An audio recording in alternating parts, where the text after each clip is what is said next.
WTMJ.Emmy.org. Hello, everybody.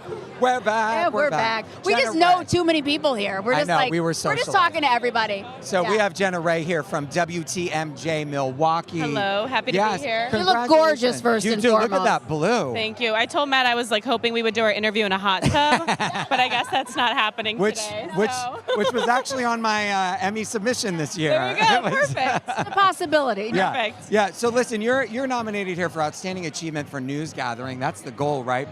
Politics and government, housing authority accountability. Let's take a quick look at a clip from your very interesting piece. Jenna Rae investigates. I was visiting my family. We were having an outstanding Thanksgiving. And so over the Gulf of Mexico, in my brother's backyard with a jacuzzi and a swimming pool. So I said, this is pretty nice.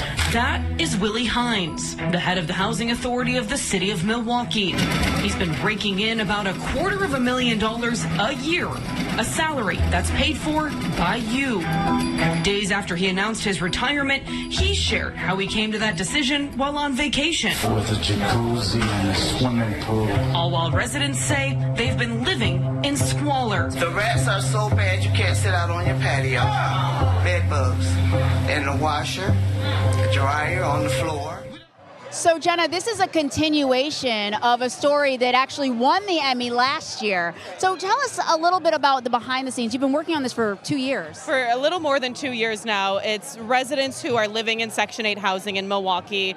They came to us with a lot of problems. They were living in really bad living conditions. No one at the Housing Authority was doing anything about it. No one at the federal government was doing anything about it. So we started doing day turn stories about these problems that they were having, living with bed bugs, cockroaches, dilapidated properties, all of that, safety issues. None of these things were getting fixed. And so we started doing investigations into the leadership of the Housing Authority, and that was kind of the piece from last year that won the politics and government. And then this year's piece is kind of a continuation of that, where we continued our investigation and then kind of exposed the mayor of Milwaukee's involvement and how deep his involvement was in the Housing Authority, which he had previously told us he wasn't really involved in. This is incredible, and this is the power of journalism and what hard work can really do.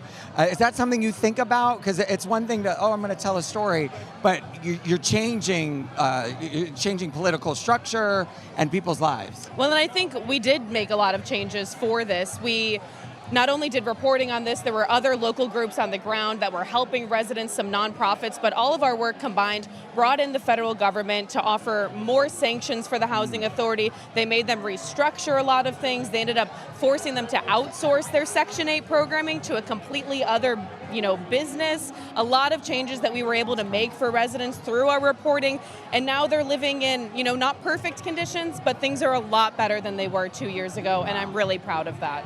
Stories like this, they take so much support from the station and from behind the scenes. Can you tell us a little bit about that? It's just, honestly, our management was supportive of it. This was my baby from the beginning. It was something that I was really passionate about. It's hard for me to go home and have to go home to my nice apartment that I don't have to worry about. And you think of those people, the dozens of people who I've spoken to who live in these horrible properties, and that's what kept me going. And every time I would have a conversation about doing a follow-up, I just sat down with my management and was like, this is what we need to do. I need the time to do this. And they were able to do that and support me. Fantastic. That's huge, Jenna. Good luck tonight. Thank you guys so much. Maybe you get some bookends with the Emmy.